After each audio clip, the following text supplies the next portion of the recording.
Let's talk COVID boosters now. Early January, the FDA authorized the booster dose for Pfizer, and it's been ongoing those enhancements ever since. That's right, but many people still have concerns if they should get the booster or not. Infectious disease specialist Dr. Linda Yancey with Memorial Hermann is back to help answer some of our concerns this morning. And thank you for joining us, Doc. Good morning.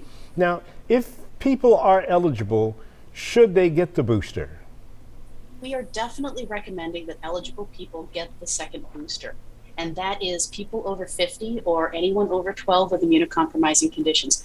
We have a lot of COVID in the area right now. Our wastewater numbers are still very high, so it's still a good time to protect yourself. All right, now you talked about eligibility, and it can get confusing with all the new numbers and the new suggestions coming out. Can you remind us who would be eligible for that first booster, the second booster, and how that works?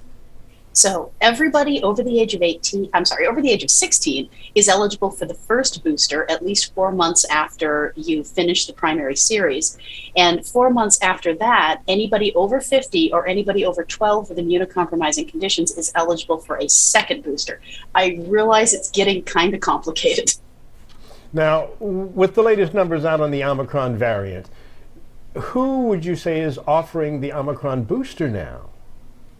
Right now, there is an Omicron booster that's actually a bivalent booster, containing the original vaccine and an Omicron booster. It is not available outside of clinical trials yet, but it is rapidly making its way through the approval process.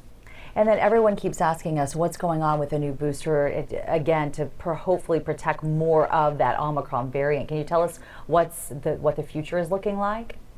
So the preliminary studies are looking very good for robust protection against the Omicron variant with this booster. But as with any kind of vaccine research, it is going to go through all the appropriate regulatory processes. It's going to be vetted by the FDA. So we're still moving through that approval process. You know, when we were young, there were a lot of things that we had to have certain shots in order to, let's say, go to school, and it still takes place today. But is there any advice that you can give to folks who are really skeptical about getting the shots? So at this point, this is one of the most studied vaccines in human history. It has been given to literally billions with a B people.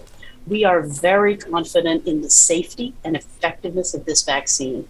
We know the common side effects, we know the uncommon side effects, we know the incredibly rare side effects. So you can be comforted in the fact that this is a well-studied, well-understood, incredibly safe vaccine. All right, Dr. Linda Yancey, infectious disease specialist with Memorial Hermann, thank you for taking time to chat with us today. Thank you for having me.